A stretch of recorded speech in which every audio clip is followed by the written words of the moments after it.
healing your money wounds. And I'm ready to break the cycle, and I hope you are too. So we're going to just jump in because we did this, I think, a couple days ago. This is the second one. And I said, money isn't about the numbers. Remember that. It's not about the numbers.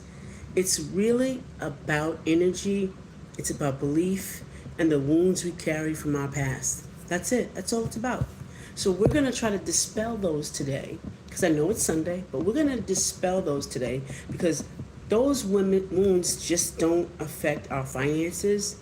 They shape our decisions, our self-worth, and how we navigate life. So if I am reaching you and you're a young adult in college, if I'm reaching you and you're a 60-year-old wanting to get the best out of you the rest of your life, this is for you today. Okay, so let's get started. What are common wounds and how they hold you back? Why does this it's number one is a scarcity wound. And why does that hold you back? And I'll give you a perfect example of that. A scarcity wound is there's not enough. There's never enough. If you find yourself saying that all the time, if you find yourself saying, I'm broke all the time, that's your scarcity wound. That's a total signal that there is a scarcity wound. So why does this stop you? It keeps you stuck in survival mode. You're always fearing lack, even when you have enough.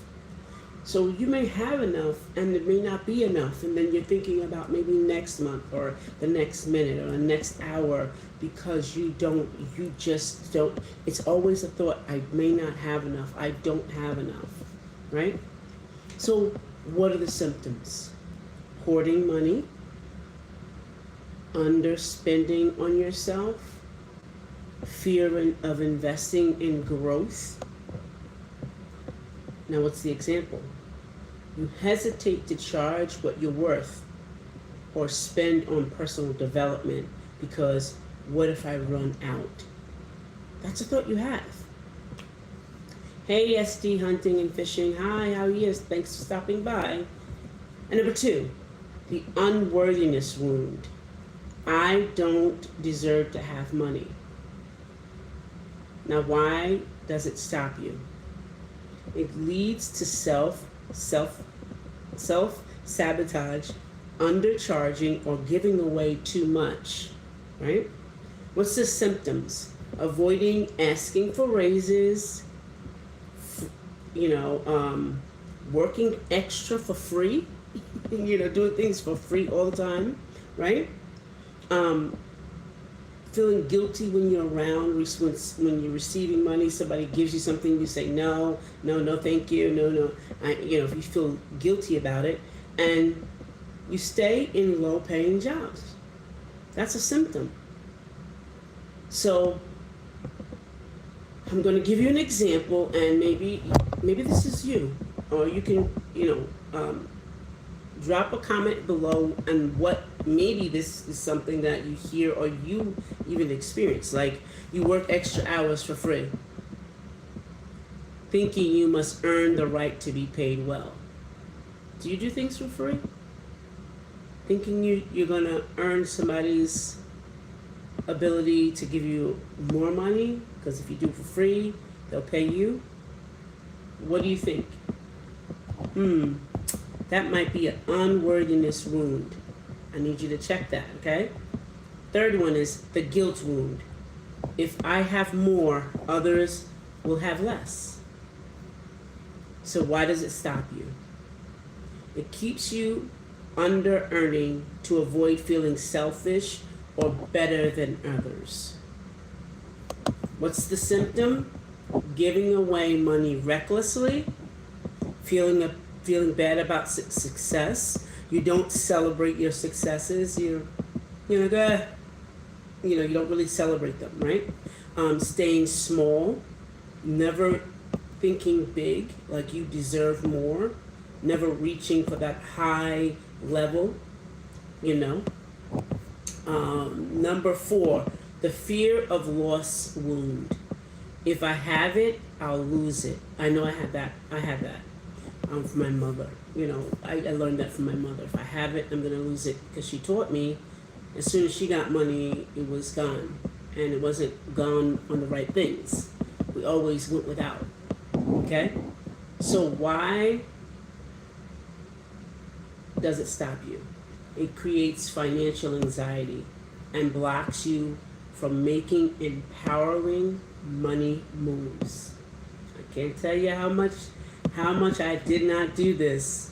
I did not make power moves. Didn't, because I couldn't move, because I was scared, you know? What's the symptoms? Avoiding investment opportunities, clinging to every dollar, and never taking calculated risks.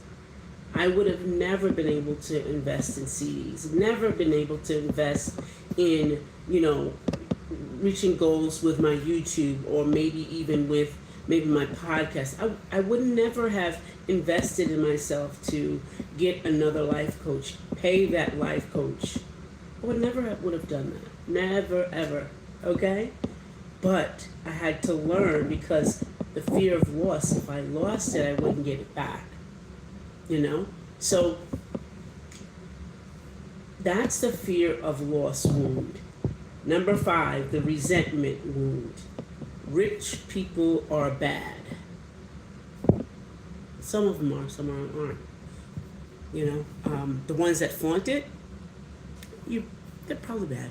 Because, you know, normal rich people do not, you won't even know that they're rich. You wouldn't even notice it.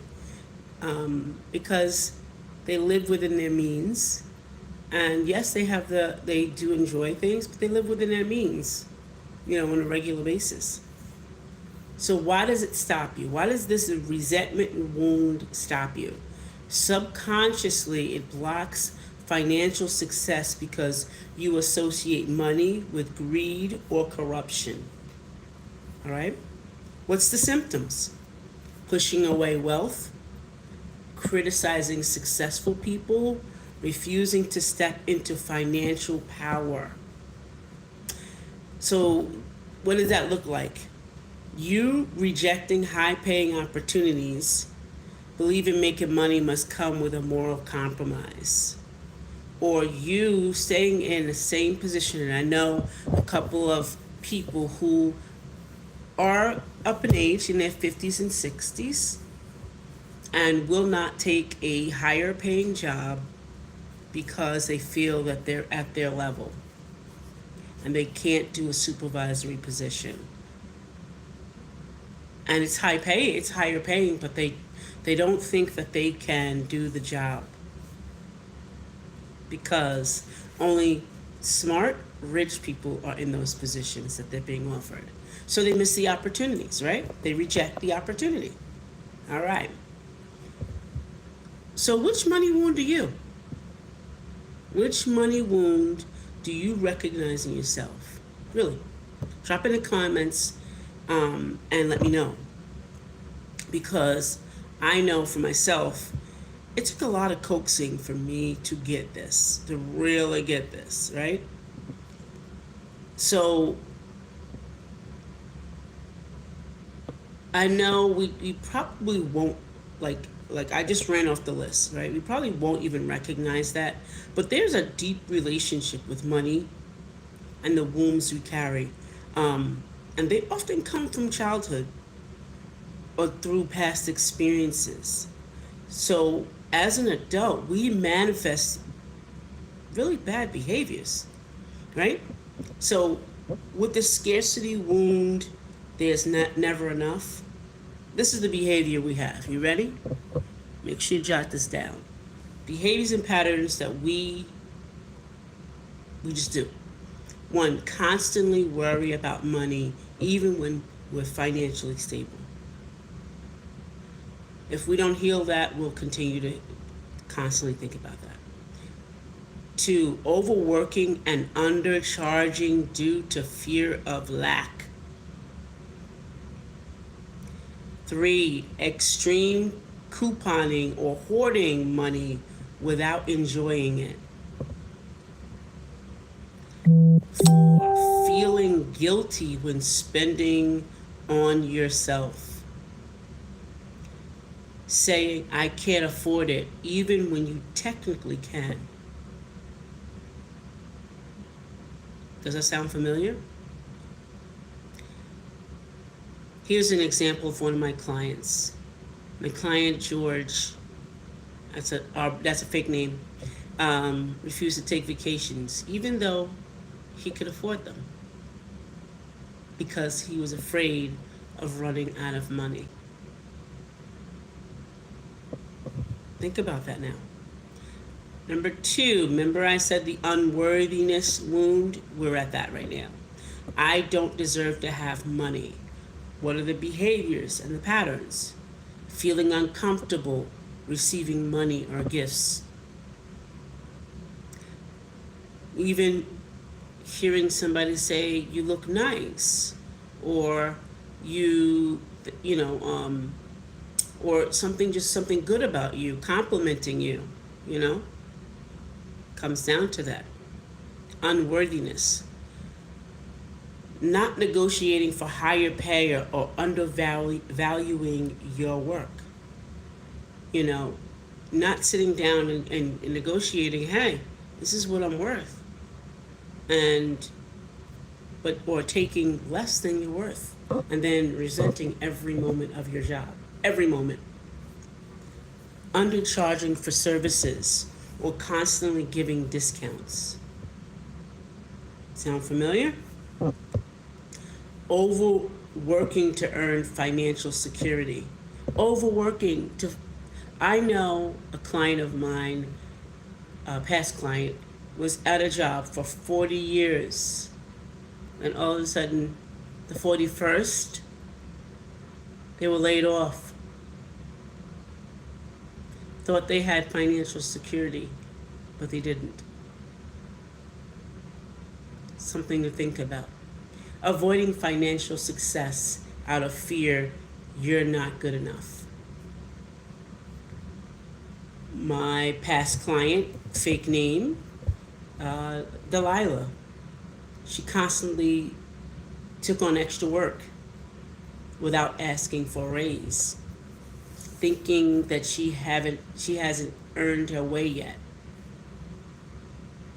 Does that sound familiar? Okay. Number 3, the guilt wound. If I have more, others have less. What's the behavior and the pattern? I want you to begin to jot these things down. Jot them down because they might be familiar to you. They might be something that you recognize in yourself.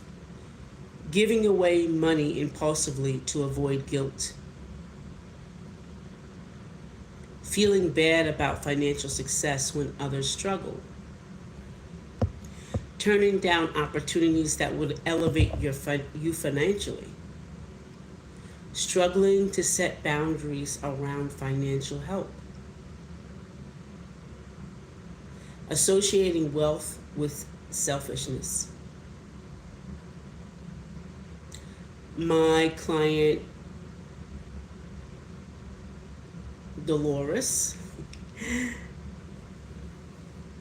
she avoided getting a raise, raising her prices on her job because she didn't want to take advantage of people, even though she was undervaluing her work. Her work was 50% lower than the average lowest for her industry. And when we worked together, we figured that out, and we figured why she was doing that, and found that she was, you got it, she was feeling guilty because she was feeling uncomfortable of charging more for her services because there were people out there that needed her services but couldn't afford her. So we kind of dealt with that issue. And we were able to strategically change her mindset from one place to the other, reframe that thought, and help her get her branding, her cost sheet, and everything updated, and that she felt good about. And now she's doing terrific. Okay, number 4, the fear of loss wound. If I had it, I'll lose it. Behaviors and patterns. Holding on toxic jobs or relationships out of financial fear. And we see this from examples of women and men staying in bad relationships because they did not plan financially, right? Did not plan financially, and the other spouse is the one that is going to be the wage earner, so they have no way to exit because of a financial fear that they can't get out of. Avoiding investments or big purchases due to what if thinking. So gaining opportunity. Like my son and I, we purchased a piece of property, and it was a great opportunity. It was, it still is, and it's a great opportunity because it's growing in value overnight, and we were able to get it for little of nothing. The value, they just called us the other day, has increased greatly, and but if we wouldn't have done that with the premise of now, thinking about, well, in the future we might not have the money, but what are we going to do? Instead of putting the money there or investing in that land and saying it'll be of value to us at a later date. So when you fear a loss, right, and you feel if I have it, I'll lose it, you avoid investing or making big purchases due to what if thinking. What if I don't have money later? Or what if I don't have this later or that later, or this happens, and you avoid things like that. Clinging to money without using it for growth. Perfect example is having money in the bank, and the bank doesn't give you any interest, but there's an opportunity for you to grow your, say podcast, and it's going to take $100 and you have $200 in there, and you would see the return on your investment within 30 days. But you're going back and forth. Should I or shouldn't I? Should I or shouldn't I? Guess what happens? It goes away. Right? Exactly. All right. Constantly checking your bank account out of anxiety. Constantly checking to see if there's money in there, money not in there, money in there, not in there. And you know what goes in, you know what goes out. If you're planning, or if you're working, or if you're putting things in, if you have an automated way that you're putting things in, you know what goes in now. But you're anxious because what if somebody steals it? What if the bank closes down? Those thoughts like that. Feeling panic after spending money, even on necessities. Like just buying groceries. Sometimes you panic. Like, that was too much for those groceries. I could have bought something a little less expensive because suppose this happens. And really look at it. You are your biggest investment. You are. So when we panic like that, and with that fear of loss wound, we pay the consequences. For example, you won't invest in a business course or professional development because you fear it won't be worth it, even if it could lead to higher earnings. I have this with a lot of my clients that actually come to me later on and say, hey, I just thought I couldn't do it, because what if? And I always tell them, well, don't say what if. Say it could come out to be something different. And they were like, yeah, you're right, because this would lead me to higher earnings. It would lead me with a little bit more knowledge than where I am right now. And I'm not doing anything. Exactly. Number 5, the resentment wound. Rich people are bad. What's the behavior and the pattern that you have? Criticizing wealthy people or believing they are greedy. feeling uncomfortable around discussions of money or success. You know that conversation at the water cooler when people say, well, how much do you make? You dare not say. Well, I don't think you know, but your pay is public knowledge. Yes. So you not saying it's only because you have resentment. Like, well, if I tell them, they may think I make it too much, and they might think I'm rich, or they might be thinking this or that, and you start feeling uncomfortable about discussing money. Subconsciously blocking financial growth due to negative beliefs. You are subconsciously blocking your growth, your financial growth, because of these negative beliefs. It's like repelling, like it's like a what is that thing's called? Like a shield or something. Not really a shield, because shield, it's one of those wave things that kind of boing boing boing stop things from a negative that keeps all your financial growth away from you because you're doing it. Rejecting financial opportunities because they seem too good to be true. I used to do that. I'm telling you, I used to do that, and I would kick myself every time it came out to be a great opportunity. I'd kick myself instead of taking the opportunity to talk and discuss the opportunity. I would say, no, forget it. No, it's too good to be true. And I stopped doing that. And although I do weigh things and I take them in consideration, I definitely try not to. Do my best not to. Not try not to. Do my best not to reject any opportunities, even though they may look too good to be true. I do my homework. It's a difference. Do your homework. And the last one, staying in financial struggle as a way to remain humble. Humble has nothing to do with not making money. Nothing to do with it. Humbleness means I respect you and you respect me, and if you have a point of view, I allow you to have that with grace and understanding. It has nothing to do with your financial success or your struggle. Nothing to do with it. So what's an example? You don't market your business properly because you don't want to be seen as a salesy or greedy, even though selling is necessary for success. Had that, definitely had that, got rid of that, because you know what? No matter what you do, people are going to say things about you, but as long as you're getting paid for who you are and you're really doing what you love to do, those people are only getting upset because they're not doing it, and they're mad that you did it first.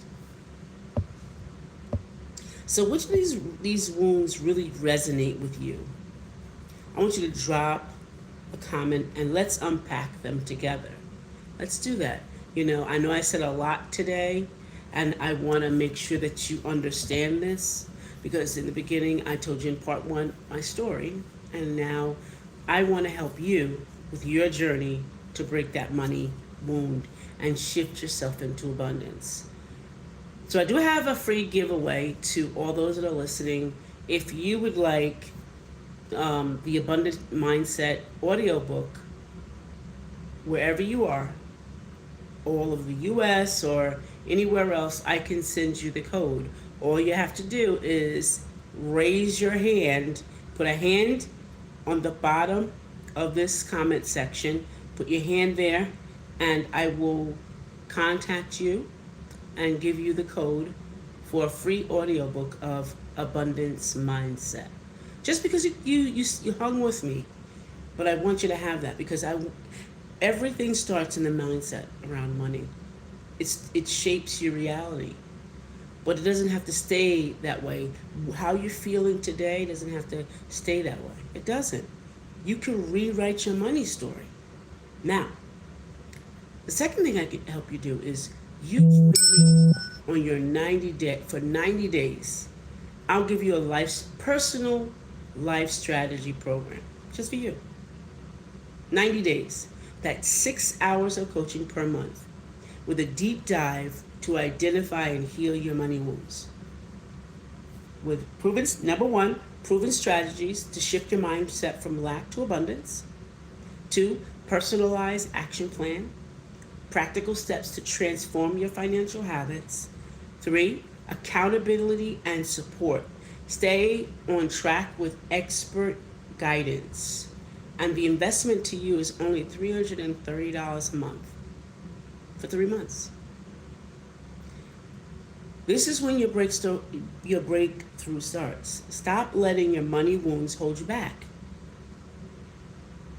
You can DM me or you can comment, I'm ready, and I'll reach out to you to get you started. Now, I don't want you to miss this opportunity. When you play this back, please, it's still valid no matter what you do.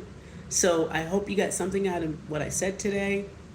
Leave a comment below if you need to, and we'll talk real soon. Bye for now, and happy Sunday.